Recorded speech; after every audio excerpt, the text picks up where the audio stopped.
Esta semana leemos la sección de la Torá denominada Baet Hanan.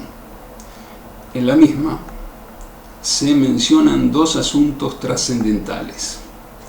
Uno de ellos es el Shema Israel, la oración que todos conocéis, denominada así, Shema Israel, en la cual se recita el versículo Shema Israel, Hashem Elokeinu, Hashem Echad, que significa: Oye Israel, el Eterno es nuestro Dios, el Eterno es uno. Ese es uno de los asuntos importantes mencionados aquí en nuestra sección. Otro es el tocante a los 10 mandamientos, la base de toda la Torá. Los 10 mandamientos son reiterados nuevamente aquí en esta sección denominada Baet Hanan. En lo que concierne a esta oración denominada Shema Israel, ¿dónde se originó? ¿Cuál fue la fuente, la causa de esta oración? En el Talmud de Jerusalén se lo explica, y también en el compendio denominado Mishnah Brura, que explica al código legal. La base, como dijimos, es el Talmud de Jerusalén. De ahí se transcribió al compendio denominado Mishnah Brura y se explica de dónde surgió esta oración, Shema Israel. Sabemos, tal como está escrito en la sección de la Torá denominada Vayehi, que el patriarca Israel, Jacob, congregó a todos sus hijos, las 12 tribus de Israel, los reunió y les dijo: hijos míos, congregaos, os revelaré qué acontecerá al final de los días. Es decir, se disponía a revelarle la fecha de la redención final. Los hijos se reunieron y estaban expectantes, querían escuchar la noticia, pero el padre cambió en ese momento de tema y no les reveló la fecha. La profecía, el poder de la profecía, la presencia divina se había apartado de él. En ese momento Jacob pensó: ¿por qué se ha apartado de mí la presencia divina? Quizá hay una ineptitud en mis hijos. ¿Es posible? Yo he consagrado toda mi vida a Dios, al Eterno, al único Dios. ¿Puede ser que en ellos hay una ineptitud? Por eso les preguntó y les dijo: hijos míos, ¿hay en vosotros ineptitud? Quizá habéis adorado otros dioses. ¿Hay algo de idolatría en vosotros? Y ellos respondieron: Shema Israel, oye Israel, el Eterno es nuestro Dios, el Eterno es uno. Shema Israel, Hashem Elokeinu, Hashem Echad. Esa fue la respuesta de los 12 hijos de Jacob al unísono. De ahí sale esta oración Shema Israel. La respuesta de todos sus hijos: Padre, estamos todos contigo, todos con un único Dios, no creemos en ninguna otra deidad, en ningún objeto de culto idólatra, todos estamos contigo, unidos en Dios. Por eso el patriarca Jacob se puso contento y dijo: Baruch Shem Kevod Malchuto Leolam Vaed. Bendito sea el reino del Eterno por siempre jamás. Por eso se dice esta oración Shema Israel, todos la recitamos. Y también pronunciamos a continuación este versículo, Baruch Shem Kevod Malchuto Leolam Vaed, porque esa fue la respuesta de Jacob al enterarse de que sus hijos estaban íntegros. No habían cometido nada de idolatría, estaban todos unidos y creían en el único Dios. Esa es la declaración de la unicidad de Dios. Shema Israel, Hashem Elokeinu, Hashem Echad.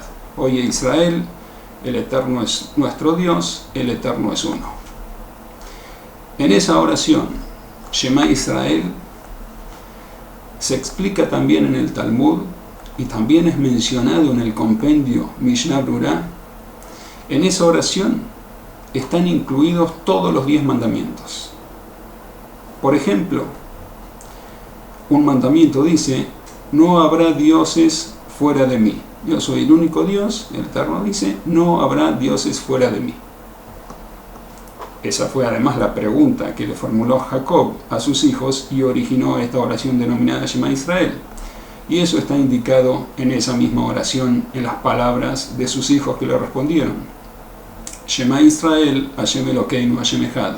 Oye Israel, el Eterno nuestro Dios, el Eterno es uno. Es uno, quiere decir que no hay otro fuera de él. Es uno y único.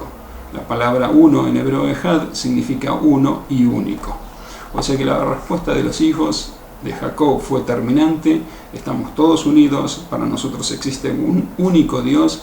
Por eso Jacob respondió: Baruch Shem Kevod Malchuto Leolam Vaed. Bendito sea su trono por siempre jamás. Bendito sea la gloria de su trono por siempre jamás, de su reino por siempre jamás. Esa fue la respuesta de Jacob a sus hijos, contento de que estaban todos unidos. Y a partir de ese momento, Jacob se quedó tranquilo y se fue de este mundo en paz, sabiendo que sus hijos estaban con él, creían en el único Dios y no se iban a apartar. Como dijimos, están incluidos dentro del Shema Israel. Si observáis, dentro del Shema Israel están incluidos los 10 mandamientos. Cada parte del Shema Israel alude a un mandamiento específico. Y esos mandamientos, que son también mencionados en nuestra sección de la Torá, incluyen toda la Torá. Los 10 mandamientos resumen toda la Torá. Por eso Baal HaTurim, en la sección Yitro, declara, contando las letras de los 10 mandamientos, desde la primera hasta la última, hay 620 letras. 613 corresponden con los preceptos que hay en la Torá proscriptos para que los cumplan los hijos de Israel, y otros 7 preceptos proscriptos para los descendientes de Noé. En total, 620 letras correspondientes a los 620 mandamientos, 613 de los hijos de Israel, 7 para todas las naciones, 620.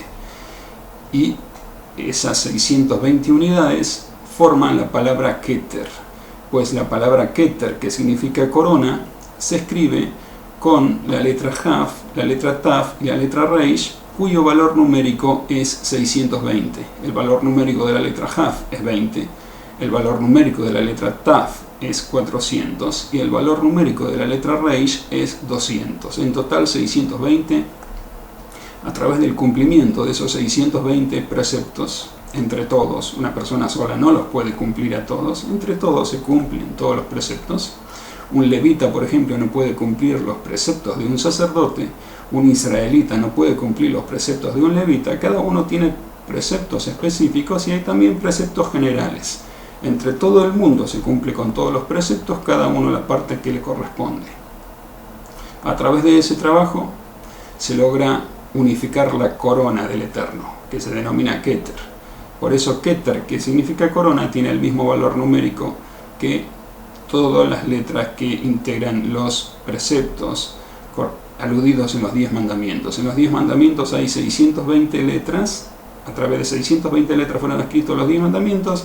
Esas son las letras que corresponden con el valor numérico de la palabra Keter, que es la corona del Eterno. Así podemos nosotros unificar su corona. Y si observamos este misterio de el Shema Israel, que ahora sabemos de qué se trata, que contiene a los 10 mandamientos, observamos los 10 mandamientos que a su vez están integrados de 620 letras. ¿Con qué terminan los 10 mandamientos? ¿Con qué declaración? Tu prójimo. Quiere decir, según explicaron los exégetas, que lo importante es tu prójimo. Sobre eso se basan los 10 mandamientos. Es como el pie de apoyo. Una mesa se sitúa sobre sus bases, las patas de la mesa es el apoyo. Los 10 mandamientos están sostenidos sobre tu prójimo. Tú debes ocuparte de tu prójimo. Eso es la raíz de los 10 mandamientos. Esa es la raíz de los 10 mandamientos, la base de toda la Torá, tu prójimo. Sobre esa base están estructurados todos los 10 mandamientos y toda la Torá entera. Por eso es importante considerar al prójimo de manera especial, no herirlo, hacer bien con él, hacer bondad con él, y a través de eso se cumple toda la Torah. En el libro Ben Ish Chai, en la sección Beit Hanan, se citan 2 ejemplos muy representativos de cómo se debe actuar con el prójimo. Hay principalmente 2 cosas que hay que hacer. Una es darle cuando él necesita. Si nuestro prójimo necesita algo y nosotros lo tenemos, se lo debemos dar. Si a él le falta, por ejemplo, dinero para comprar el pan y nosotros tenemos dinero suficiente para comprar nuestro pan y nos sobra, ¿por qué no lo vamos a ayudar? Es nuestro prójimo. Si nosotros ayudamos a nuestro prójimo, nos va a ir bien también a nosotros, como se alude en los 10 mandamientos. Todo se basa sobre tu prójimo, hacer el bien al prójimo. O sea que hay que ayudarlo dándole lo que le hace falta. A veces le hace falta una palabra de consuelo, una palabra amistosa, no solo bienes materiales, también espirituales, sensoriales.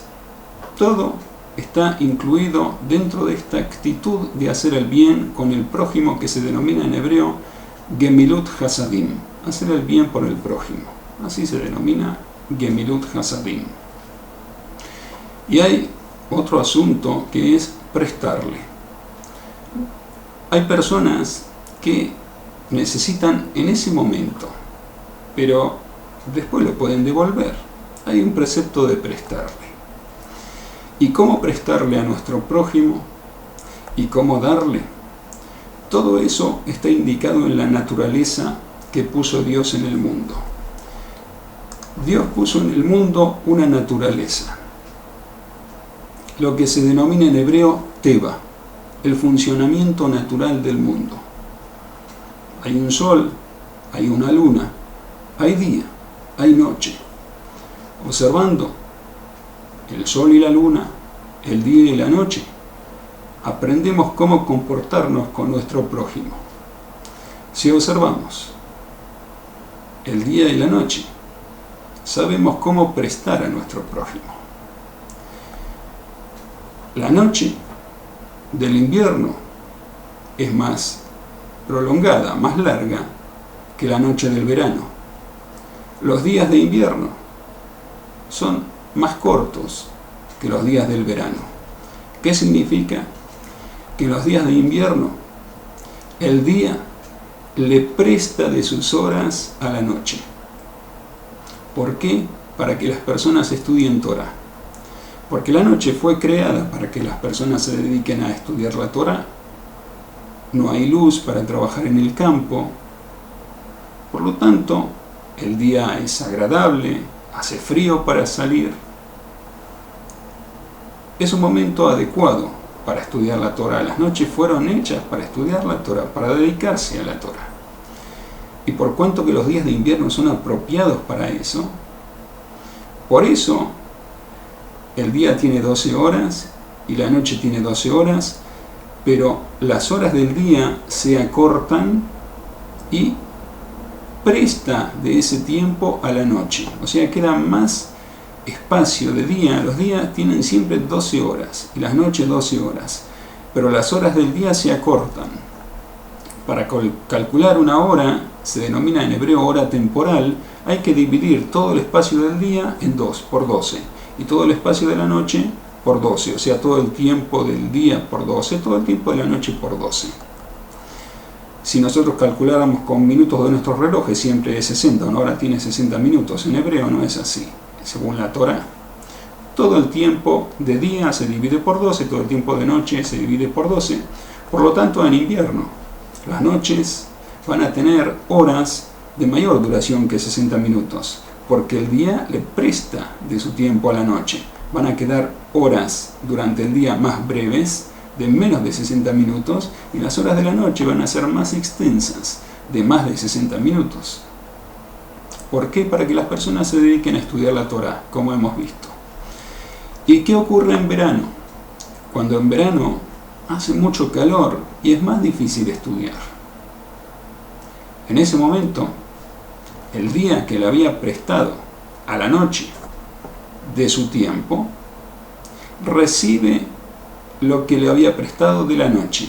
La noche le devuelve todas las horas que le prestó el día, sin que falte nada, sin agregar nada y sin quitar nada.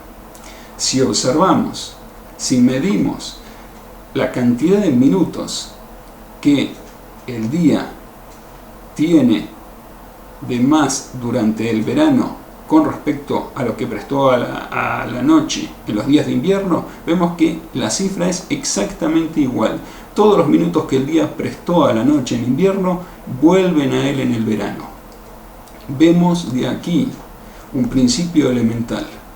Hay que prestar, y aunque el tiempo de la devolución es 6 meses, tiene que esperar la noche que recibió el préstamo para devolverle al día 6 meses, y el día espera la devolución 6 meses. Aprendemos que hay que prestar a nuestro prójimo, aunque sea por un tiempo prolongado, sin cobrarle intereses.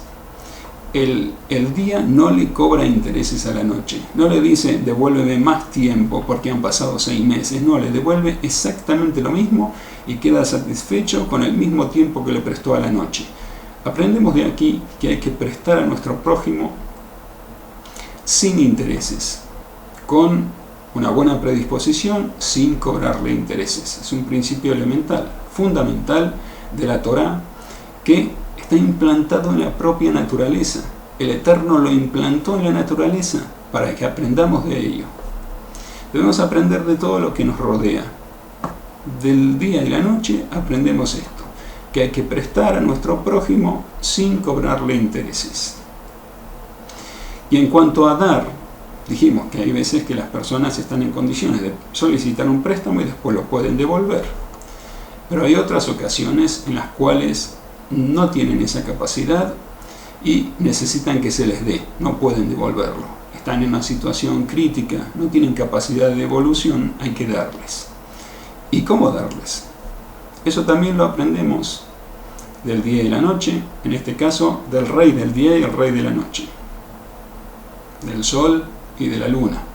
Como está escrito en el Génesis, el Eterno puso al sol para que señoree durante el día, a la luna para que señoree durante la noche, y a sus ejércitos, que son las estrellas. La luna no tiene nada, es muy pobre la luna, muy, muy pobre. No tiene nada, ni siquiera un poco de luz propia, una vela siquiera no tiene, nada. Toda la luz que recibe, la recibe del sol. El sol le da generosamente a la luna luz, y la luz que pasa a la luna, después esa luz es transmitida por la luna a sus ejércitos, a las estrellas. Pero la luna de ella siempre recibe, no tiene nada de ella, siempre recibe. ¿Y cómo hay que dar? Lo aprendemos de la forma en que el sol le da a la luna. El sol jamás vio la parte carente de la luna. Sabemos que la luna gira de tal modo que una de sus faces queda siempre oscura. La parte que está dañada de la luna se denomina la parte dañada de la luna, la parte faltante, la parte carente. Esa parte el sol jamás la vio. Siempre le da de su luz a la luna por la parte que está alumbrada, que recibe su luz. La parte carente, que permanece a oscuras, la parte dañada, esa parte del sol jamás la vio. Gira de tal modo el sol con respecto a la luna que nunca ve la parte carente de ella, de la luna. O sea que además de darle, la respeta, le da con respeto, sin intrometerse en sus carencias, le da con honor, respetando el honor de la luna. Y así debemos hacer nosotros con nuestro prójimo, no entrometernos en sus asuntos que no nos interesan. Solo sabemos que ellos necesitan, debemos averiguar, pero tú cuánto ganas, y cuántos hijos tienes, y cuánto pagas por el colegio, y cuánto pagas por el transporte, y cuánto te sale el pan de cada día, y cuánto gastas en verduras, y cuánto gastas en el arroz que compras todos los días. No debemos hacer todas esas averiguaciones porque lo vamos a humillar. Si queremos averiguar para estar seguro, hagámoslo de un modo que no sea humillante. No nos entrometamos en la parte dañada de nuestro amigo, en la parte carente de nuestro amigo o de nuestro prójimo, que ni siquiera es nuestro amigo, nuestro prójimo, una persona que conocemos, que sabemos que es pobre, necesitada, pero la parte dañada no es correcto entrometerse. Hay que tratar de hacer como el sol, no entrar dentro de los detalles de modo que se avergüence. No hay que avergonzar a nuestro prójimo. Debemos ser cautos y prudentes para dar tal como da el sol. Y eso está indicado, además de la naturaleza, a través de la Torá se transmite a los seres humanos. Como nosotros sabemos todas estas enseñanzas, ¿por qué las conocemos? Porque están escritas en la Torá, y los libros explicativos están escritos en la Torá a modo de insinuación, comprimido. Los libros explicativos como el Talmud, el Midrash, los libros de Cábala lo amplían, desarrollan los conceptos. Y si bien están en la naturaleza, ahora sí que lo sabemos, podemos observar la naturaleza, el día y la noche, el sol y la luna. Del día y la noche aprendemos cómo prestar, del sol y la luna aprendemos cómo dar, y eso se transmite a los seres humanos de una manera muy sutil, a través de las letras. ¿Cómo sabemos todo esto? Uno puede observar durante muchos años el sol y la luna, el día y la noche, nunca se va a dar cuenta de estos conceptos que hemos mencionado. ¿Y cómo lo sabemos? Porque así como fueron puestos en la naturaleza, también nos fue transmitido el mensaje que nos dejan a modo de insinuación a través de la Torá. Y en la Torá hay letras, 22 letras, a través de las cuales se escribió la Torá. Y esas letras nos abren los ojos para aprender esas enseñanzas. Por eso los sabios las pueden desarrollar.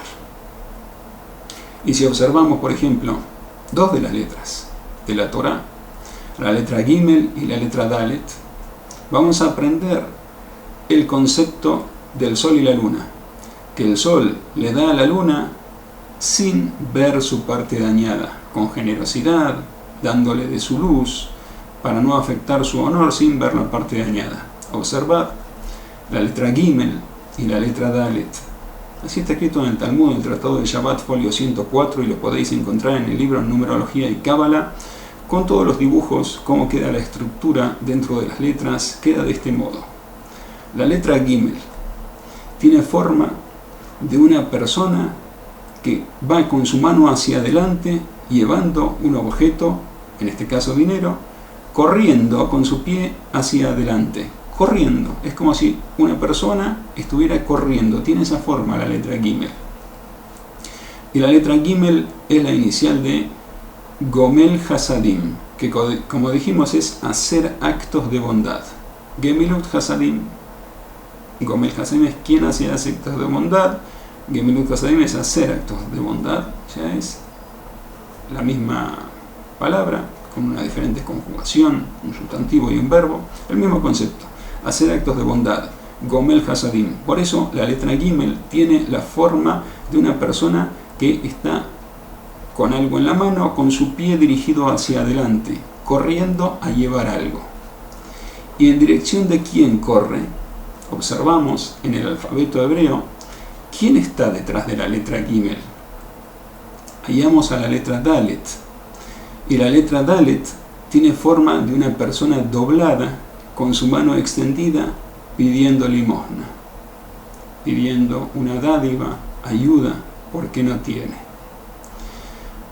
La letra Dalet es la inicial de la palabra Dal, que significa necesitado, pobre. O sea que la letra Gimel, que en su estructura tiene la forma de un ser humano corriendo en dirección de la letra Dalet, con un objeto en la mano para darle. La letra Dalet tiene una forma inclinada, como un ser humano inclinado, con la mano extendida pidiendo, como si estuviera inclinado pidiendo. Pero vemos otro detalle. La mano de la letra Dalet, que es como si una persona estuviera inclinada, tiene esa forma, no está en dirección de la letra Gimel, sino que está hacia el otro lado. Le da la espalda a la letra Gimel. ¿Para qué? para que la letra Gimel no vea su humillación, no le dé directamente en la mano, va por atrás y le deja en su mano lo que tiene para darle, sin humillarlo, sin humillar a la letra Dalet. Aprendemos lo mismo que el sol le da a la luna sin ver su parte carente. Y a través de eso, observad qué maravilla, la letra Dalet, que tiene su cara hacia el otro lado, no hacia la letra Gimel, no en dirección de quién va a darle, para no ser avergonzada, para la letra Dalet no ser avergonzada, para que quien le dé no la avergüence, tiene su cara hacia el otro lado, pero está junto a la letra Dalet, no está lejos. Se situó en el lugar donde también está la letra Dalet, la letra Gimel, en el alfabeto están una a continuación de la otra. ¿Para qué? Para evitarle a la letra Gimel, al que tiene para dar, tener que salir y molestarse, tener que recorrer muchos metros hasta encontrar al necesitado. Está cerca, solamente que su cara la dirigía a otro lado para no ser humillada. Así la letra Gimel no tiene que salir y molestarse, caminar mucho hasta encontrar al necesitado, lo tiene inmediatamente y le va a dar sin humillarlo. Así, de ese modo, la letra Dalet también hace su acto de bondad. Está cerca de quien quiere dar, de quien tiene la posibilidad de dar, para no molestarlo y que tenga que caminar demasiado. Vemos la gran obra hecha por el Eterno, plasmada a través de las letras de la Torá, que se nos enseña todo. Después de observar la letra de la Torá, vemos la naturaleza y aquí tenemos todo abierto ante nuestros ojos. Observando las letras de la Torá, observando la naturaleza, vamos a saber exactamente cómo comportarnos, cómo unirnos a nuestro Dios, al Eterno, para hacer su voluntad, cómo cumplir con el precepto de amar y honrar a nuestro prójimo. Vamos a cumplir a través de esa observación con toda la Torá. Y así vamos a estar en condiciones de no solo decir Shema Israel, Hashem Elokeinu, Hashem Echad. Oye Israel, el Eterno es nuestro Dios, el Eterno es uno. Sino que nos vamos a estar compenetrando y haciendo lo que se indica en esa oración. Nos vamos a estar vinculando con los hijos de Jacob, que estaban todos unidos, todos como uno, todos unidos con su Padre, todos unidos en el Eterno. Nos vamos a compenetrar con esa esencia que es la raíz de la Torá, el punto a donde debemos llegar para ser todos uno, para poder recibir ese momento que Jacob no les dijo a sus hijos porque faltaba mucho tiempo. Ahora lo podemos recibir, estamos en los talones de los tiempos, podemos recibir en este momento la redención final y disfrutar de un mundo lleno de felicidad y paz para siempre, que nada ni nadie nos va a poder quitar. Para eso necesitamos estar todos unidos y hacer lo que se ha indicado aquí.